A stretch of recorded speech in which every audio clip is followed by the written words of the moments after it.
Գյուրջան Կասկադ, հասանելի բնակարաններ 65 ամիս մարման ժամկետով։ Իմունիտետի տաղավարում դերասանուհի արտ-պրոդյուսեր Դիանա Դայանն է։ Ողջույն, Մեդիահաբի եթերում իմունիտետն է։ Ես Ռոզի Ավետիսովաս։ Իսկ իմ հյուրն է այսօր դերասանուհի արտ-պրոդյուսեր Դիանա Դայանը։ Ողջույն։ Ողջույն։ Շատ ուրախ եմ քեզ այստեղ տեսնել։ Ես նույնպես շնորհակալ եմ հրավերի համար։ Ես եմ շնորհակալ, որ ինձ չմերժեցիր։ Ես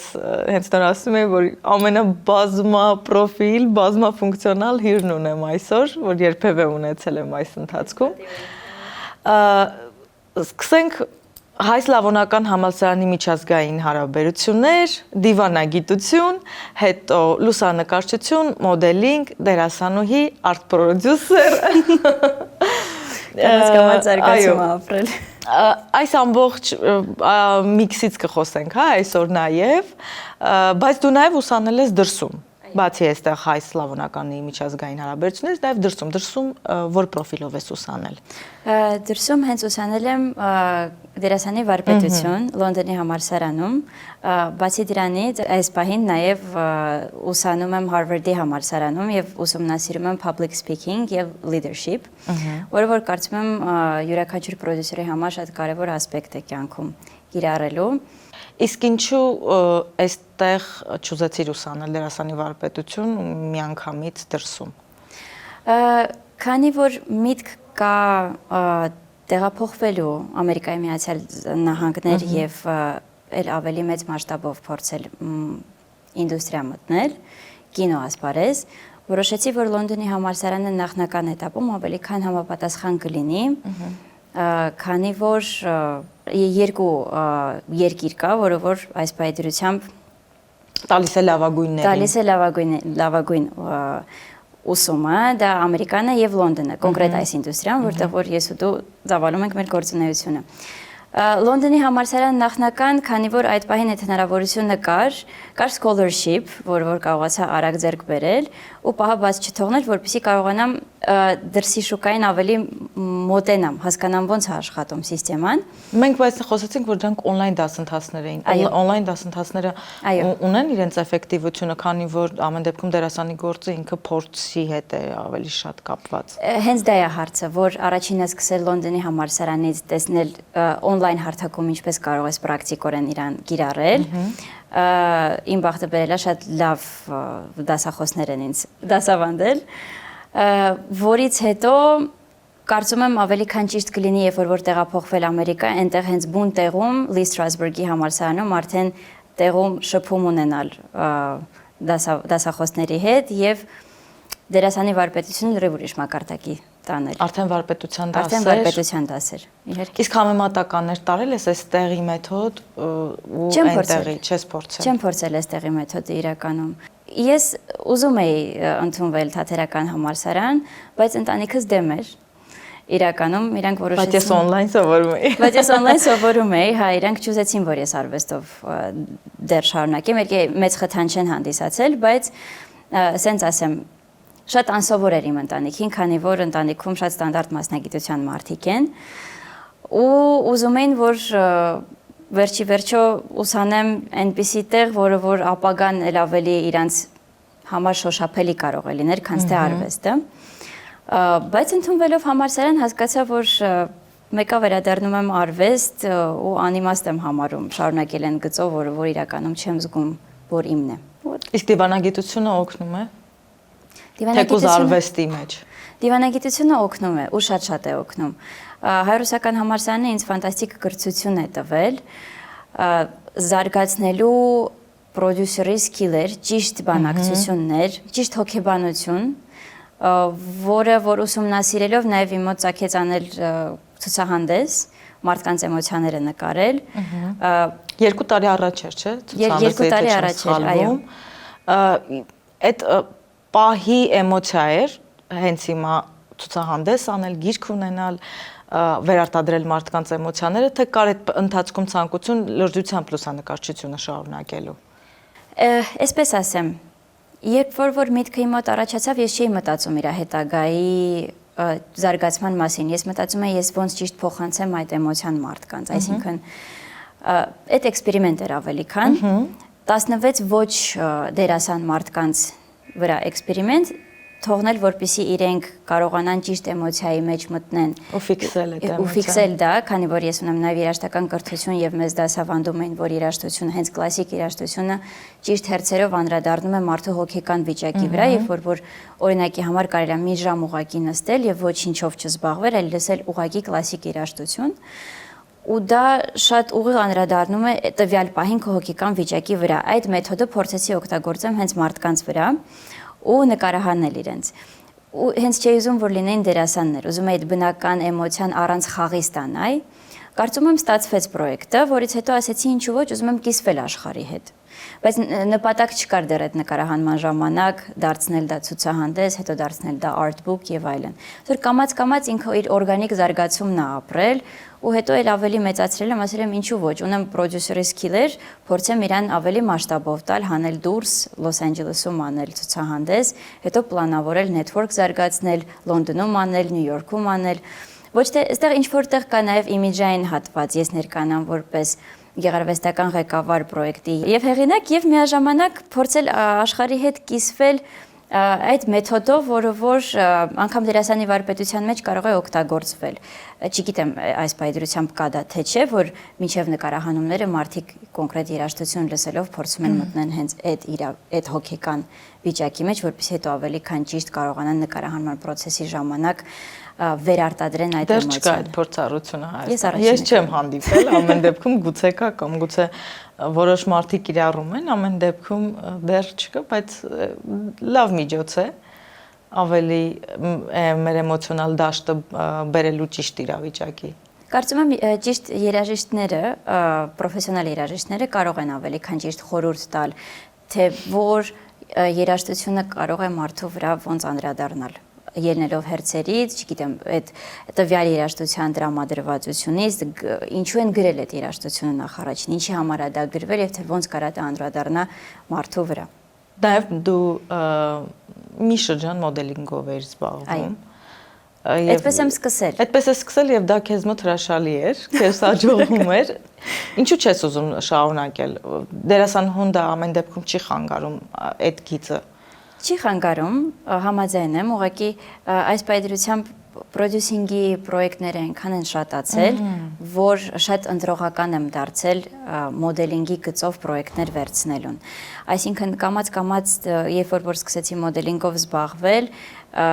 սկսեցի մաղել այն կոմպանիներին, ովքեր որ առաջարկներ էին անում եւ կարող էր ինձ դա օրինակի համար դուր չգալ կամ չգիտեմ, չուզենայի, որ ուղղակի իմ դեմքը երևար տվյալ պրոյեկտում, այլ ավելի շատ կնախընտրեի տվյալ պրոյեկտի art directing-ը վերցնել եւ producer-ը, ամբողջ նկարահանման ընթացքը A to Z տանել, սիրուն կազմակերպել, ինչու ոչ ես ինքս նաեւ լուսանկարեի, քանստել լինեի բուն մոդելը։ Կառավարման process-ը ամեն դեպքում քեզ դուր է գալիս։ Շատ։ Այդ երևի թե դիվանագիտություն սովորելու տարիներից մնացած ինչ-որ բաներ են եւ նաեւ ինչ-որտեղ բնավորություն է եւ նաեւ երբեմն հակասական բնավորություն է դերասանուհու հետ, հա, որովհետեւ դերասանը անկախ ամեն ինչից մարդ է, որ ինքն իրեն է միայն կարողանում կառավարել այդ պահին, բայց ինչ-ինչ բաների պետք է համաձայնի։ Այդ կետում երբ դու օրինակ դերասանուհի ես եւ խաղում ես, հեշտ ես համաձայնում մնացածի հետ, հեշտ ես համաձայնում անել մի բան, ինչ հետ նույնիսկ դու կարող ես համաձայն չլինես, բայց պետք է անես։ Դու կատարողի դերում ես, այսպես ասած։ Շատ բարդ է, շատ բարդ է։ Ընտրել երկկողմանի մասնագիտություն, թե լինել կամերայի դիմաց, թե կամերայի հետևում։ Ես ինքս ինձ սովորեցնում եմ switch լինել պրոդյուսերից դերասան։ Ես փորձում եմ գիտակցել, որ ես այս պահին ոչինչ չեմ որոշում, ես ոչինչ չեմ կառավարում, բացի ինձնից։ Նույնը մոդելինգում էր այդպես, ասենց ասեմ, մոդելինգում ինչքան էլ փորձեի կառավարեի, որ ռակուրսը ճիշտ լինի, էդիթինգը ճիշտ լինի եւ այլն, հասկանում եմ, որ դա անիմաստ է։ Հենց մոդելինգը ինչն էր ինձ համար, քանի որ ինձ չի ճանաչում որպես դերասանուհի, ես ինքս չէի սկսել այդ կարիերան դել, բայց մտադրություն ունեի, ես ինձ տալիս էի թեսքեր, առաջադրանքներ էի դնում իմ առջև ու փորձում էի խաղալ այդ առաջադրանքները, տարբեր կերպարներ էի վերցնում, փորձում էի դա մոդելինգով իրագործեի։ մենք տենց հետաքրքիր խաղարկային creative շութեր էինք կազմակերպում, ու ես փորձում էի, չգիտեմ, Մատրիցայի կերպարը մարմնավորեի, կամ Տարանտինոյի ֆիլմից ինչ-որ մի հատ կերպարի, կամ լրիվ ուրիշ, այսինքն ամենանուրբից մինչև ամենադերզկի կերպարը կարող լիներ։ Ես խաղում էի այդ ընթացքում, մինչև որ լուսանկարիչը փորձում էր այդ process-ը նկարահաներ։ Հասկանում եմ, որ լուսանկարիչն էլ անգամ հեշտ լինում նկարահանել ինձ այն ժամանակ, երբ որ ես բնական փորձում եմ խաղալ, դա posing անել, չգիտեմ, եւ այլն։ Ինչը վերաբերվում է switch լինելուն բարդ է, բայց փորձում եմ, աշխատում եմ։ Փորձում եմ այդ, ասենց ասեմ, փորձը ձեռք բերել տարիների ընթացքում, հասկանում եմ, որ բավականին երիտասարդ եմ, բայց լսելով մեծերին, խորհուրդներ հարցնելով, ճիշտ փորձել հասկանալ, թե ոնց կարելի է անել այստեղ, որպեսզի ել ավելի բաց լինեմ որպես դերասան եւ մի քիչ ավելի փակ եւ խիստ լինեմ որպես պրոդյուսեր։ Մեր լավագույն մասնագետները այստեղի ռեժիսորները եւ պրոդյուսերները բարեբախտաբար իմ լավ ընկերներ են ու կարողանում են ճիշտ խորհուրդներ տալ, որպեսզի ճիշտ կարողանամ զարգացնեմ ինձ երկկողմանի։ Իսկ ինչ առաջարկներ ես ունեցել որպես դերասանուհի։ Որպես դերասանուհի ունեցել եմ առաջարկներ, բայց շատ անգամ մերժել եմ այդ առաջարկները։ Հիմա մոտ ընթացքում կան մի քանի պրոյեկտ, որտեղ որպես գլխավոր դերասանուհի առաջարկ ունեմ, թե Նյու Յորքում մի պրոյեկտում, որ կոնֆիդենցիալ է, թե այստեղ, որի մասին դեռ չեմ կարող կիսվել։ Այստեղ է կոնֆիդենցիալ։ Այստեղ է կոնֆիդենցիալ։ Բայց էլի որ մոտ ժամանակներս կարծում եմ մինչև տարվա վերջ արդեն իսկ պարզ կլինի լիարժեք ու ինձ կտեսնենք էկրաններին։ Հրաշալի, ես կսպասեմ։ Իսկ արտ պրոդյուսեր որպես, ինչպես հասկացա, մեծ զբաղվածություն ունես։ Մի փոքր խոսենք այդ քո կառավարման գործունեությունից։ Խոսենք։ Այս ընթացքում դու որպես արտ պրոդյուսեր հիմնականում ինչ նախագծերում ես զբաղված։ Այս պայծրությամբ ես ներկայանում եմ Պարիմեդիայի կրեատիվ պրոդյուսերը։ Պարիմեդիայի հետ մենք ունենք եկացող մի քանի պրոյեկտ ֆիլմերի եւ սերիալների, որոնք որ ընթացքի մեջ են իրագործման։ Ունեմ երկրորդ պրոյեկտ էլի մեծ, որը որ Հայաստանի քաղաքապետարանի հետ է կապված լինելու եւ Նյու Յորքի, խոսքը գնում է Երևանի գիրք ստեղծելու մասին։ Ասոլին հրատարակչության հետ դեռ բանակցությունների մեջ ենք, չգիտեմ արդյոք ճիշտ է որ կիսվում եմ այդ մասին, բայց կարծում եմ ճիշտ է։ Ընթացիկ փորձում ենք հասկանանք ոնց ենք իրագործելու, դա բավականին մեծ պրոյեկտ է, բավականին մեծ բյուջեների մասին է խոսքը գնում։ Ու ես ներկայանալու եմ որպես եւ creative producer եւ որպես author, որպես հեղինակ գրքի։ Փորձենք Հայաստանը ճիշտ ներկայացնենք համաշխարհային շուկայում վիզուալ տեսքով։ Հայաստանը թե Երևանը։ Ներողություն, Երևանը, ես Երևանի գիրքն է լինելու, այնտեղից պետք է նկարահանումները գան եւ այստեղ իրագործեն իմ ղեկավարությամբ։ Եվ ամբողջ երկրի աշխարհի տարբեր երկրներում պետք է գիրքը ցուցադրվի։ Երևանն իր բոլոր սիրուն կողմերով։ Երևանն իր բոլոր սիրուն կողմերով, այո։ Այս նախագիծը ինչ կտա մեզ, ինչ կտա քաղաքին առաջինը։ Ինչ հնարավորություն, туриզմի զարգացում։ Туриզմի զարգացում միանշանակ, ավելի քան մեծ ճանաչվածություն, այս ներդրումը արվելու է ինքը այդքան կոմերցիոն բնույթ չի կրում, որպեսզի գիրքը ստեղ ավելի քան վաճառվի, վստահ եմ, որ գիրքը կվաճառվի, բայց ինքը ավելի շատ իմիջային,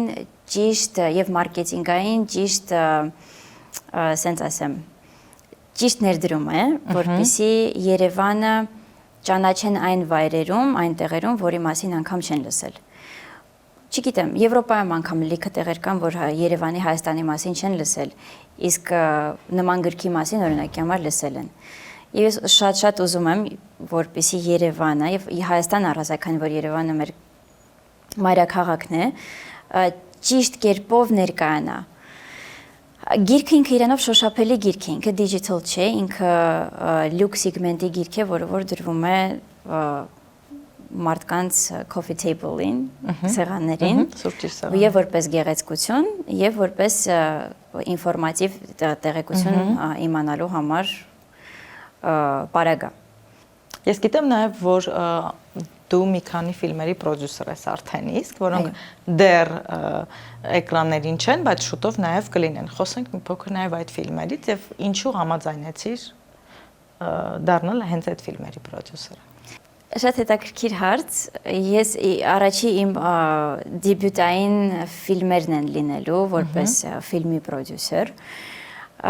որից մեկի մասին կիսվեմ, խոսքը գնում է մեր հայ ռեժիսորներից մեկի մասին, Գասպար Ավետիսյանցի մասին, որ այս պայծրությամբ բնակվում է Նյու Յորքում։ Երբ որ մեկնեցի Նյու Յորք ամիսներ առաջ, իրեն հանդիպեցի ու մենք շփվում էինք իր եկածող պրոյեկտի մասին, ֆիլմի մասին կարճամետրաժ, որի անունն է Nothing Remains, ոչինչ չի մնացել։ Պատմում էր շատ էմոցիոնալ, որ ֆիլմը հեսա տալիս է post-production-ի, արդեն իսկ մոնտաժային փուլ է անցնում ու կարիք ունի լավ պրոդյուսերի օգնության։ Ես էլ այդ ընթացքում մտածում էի, որ հեսա թեքվում եմ արդեն կինոյի ուղղվածությանը, մտնում եմ կինո, ու ինչու ոչ կարող եմ օգտակար լինել այստեղ եւ մենք լավ համագործակցություն կարող ենք ունենալ եւ երկկողմանի եղավ առաջարկը միաժամանակ նույն պահին ու գնալով լրջացավ վերադարձա Երևան հասկացա որ կարելի է Երևանում ներկայացնել իր ֆիլմը ամբողջ պրեմիերան ընթացիկ մարքեթինգային կտորը եւ այլն ճիշտ փորձել ներկայացնել իրան եւ ցույց տալ որ մենք ունենք նաեւ ռեժիսոր դրսում ու հիմա մոնտաժային փուլում է սպասում ենք որոշակի հարցերի հաստատմանը ռեժիսորի կողմից մի քանի պրոդյուսեր է աշխատում ֆիլմի վրա տարբեր երկրներից ու Երևանում կարծում եմ պրեմիերան կլինի սեպտեմբերին, եթե ոչ մի քիչ ավելի շուտ, միգուցե եւ օգոստոսին։ Շուտով ավելի քան բարձ կլինի, ես կկիսվեմ իմ սոցիալական էջերում։ Ես կսպասեմ։ Իսկ ռեժիսուրան, եթե խոսեցինք կինոյից, խոսեցինք արտ պրոդյուսերությունից, ռեժիսուրայի մասին երբևէ մտածել ես։ Քանի որ լուսանկարելու հանդեպ սեր ունես։ Մտածել եմ, բայց նաև մտածել եմ, որ շատ կլինի այդքան բանի վրա վերցնել։ Կարծում եմ դեռ քանի որ վերցրել եմ իմ վրա պատասխանատվություն մեծ յուրացնել դերասանի վարպետությունը լիարժեք, տարբեր մեթոդներ ուսումնասիրել, կարողանալ լիարժեք բացվել որպես դերասան եւ ունենալով հմտություններ պրոդյուսերի կոնկրետ կազմակերպչական այս պահի դրությամբ եւ այս էտապում իմ կյանքի կենտրոնանալ այդ երկու ուղղվածության վրա։ Ռեժիսուրային շատ ավելի ուրիշ ձև եմ վերաբերվում։ Ինքը մի քիչ ավելի, չգիտեմ, դեռ չեմ կայացել դրա համար։ Կարծում եմ դրա ժամանակն էլ կգա որոշակի վիրուդում իմ կյանքի։ Ամեն դեպքում ավելի բարդ մասնագիտություն ես համարում, քան ավելի բարդ մասնագիտություն եմ համարում, այո։ Իսկ պրոդյուսերի դեպքում ինչպես ես կարողանում հասկանալ, որ նախագիծը արժեք ունի եւ արժի, հա, վերցնել եւ զբաղվել դրանով։ Ինչպես ես ընտրում նախագծերը։ Կանայք ունեն շատ հետաքրքիր ինստինկտ, ինտուիցիա, այո։ Եվ միգուցե այդ փաստը զգացողական մակարդակով հասկանալ այդ պրոյեկտը ունի այդ պոտենցիալը ել ավելի մեծ զարգացման։ Մեկ, երկրորդը իրեն ավելի ստրատեգիկ լուծումներ փորձել տալ, այսինքն ստրատեգիկ հասկանալ, որ մարքետի վրա ավելի քան լավ կարող է դա աշխատել, արդյոք Հայաստանի համար է, թե ավելի միջազգային շուկայի համար է։ Պրոյեկտներ, որոնք որ իրենց մեջ կրում են մեծ գաղափարախոսություն եւ մեծ փիլիսոփայություն։ Ես դրամայի մարդ եմ, թե երևի դերասանի վարպետության մեջ, թե պրոդյուսինգ պրոյեկտներ ընտրելուց։ Կարծում եմ այդ երկու գործոնը, թե ստրատեգիկ հատվածը, թե ինտուիցիան, շատ մեծ ազդեցություն են գործում ճիշտ որոշում կայացնելու համար։ Դու սոցիալական հարթակներում բավականին ակտիվ ես եւ բավականին սիրուն շութեր ունես, ուզում եմ հասկանալ հակառակ սեռի եւ ոչ միայն հակառակ սեռի ճակերտավոր հարցակումներին, ինչպես ես դիմանում։ Instagram-ը շատ հետաքրքիր ֆունկցիա ունի, requests։ Այդ request-ները ուղիղ չեն ընկնում հենց այն հատված իմ message-ների, որտեղ որ ես տեսնում եմ, շատ հազվադեպ եմ ստուգում, բայց երբ որ ստուգում եմ, հայկական իրականության մեջ երևի թե գիտես ինչա տեղի ունենում, ինչպիսի կոմենտներ կարան լինեն եւ այլն, բայց երբևիցե վուլգար կամ նմանատիպ ինչ-որ կոմենտ, որտեղ որ կարամ ես նեղվեմ կամ չգիտեմ, մտածեմ, որ դա հարիր չի, երբեք չի արվել, տղամարդիկ շատ զգուշ են վերաբերվում։ Եվ ավելի զգուշ են երբեմն քան կանայք։ Եվ ավելի քան զգուշ են, քան կանայք, մանավանդ այն ժամանակ, երբ որ ուժեղ կնոջ հետ են փորձում շփում սկսել։ Սոցիալական կայքերում այդքան շատ երևի չեմ նկատել։ Չգիտեմ ինչն է պատճառը։ Իսկ առօրյայում։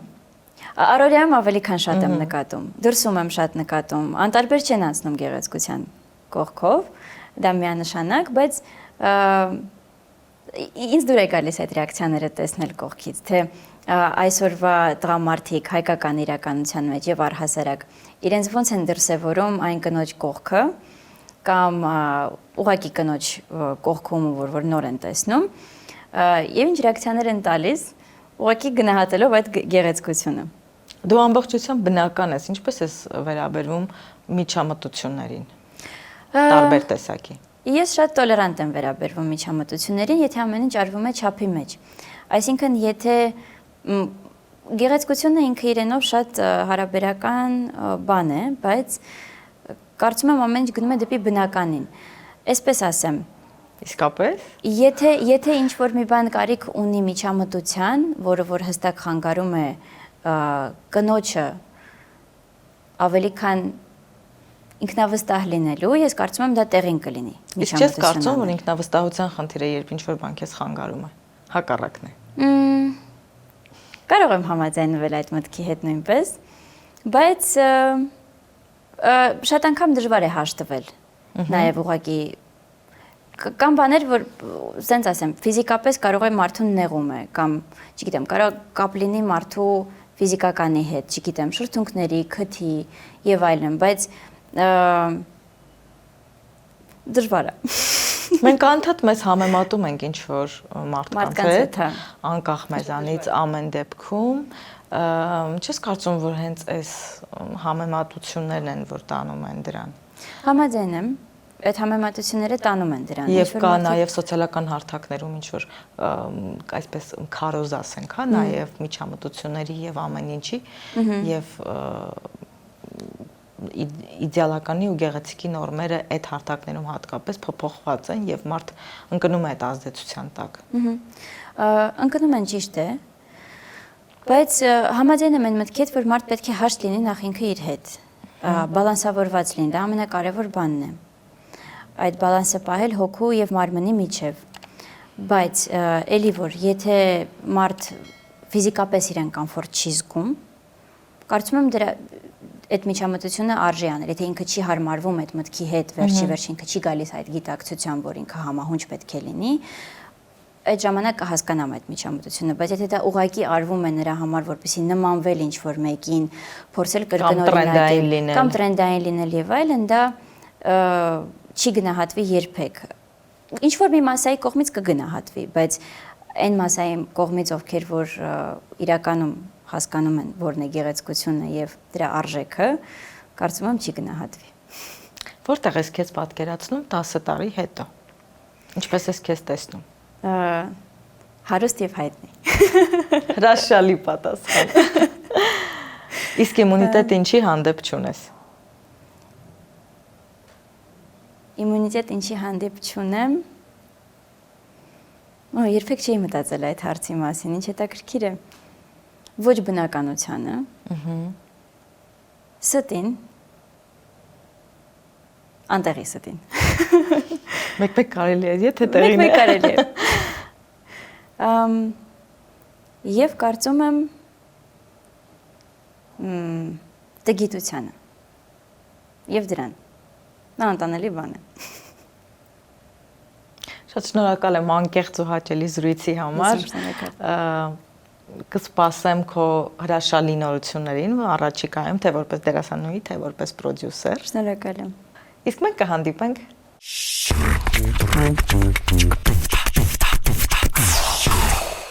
Գյուրջան Կասկադ, հասանելի բնակարաններ 65 ամիս մարման ժամկետով։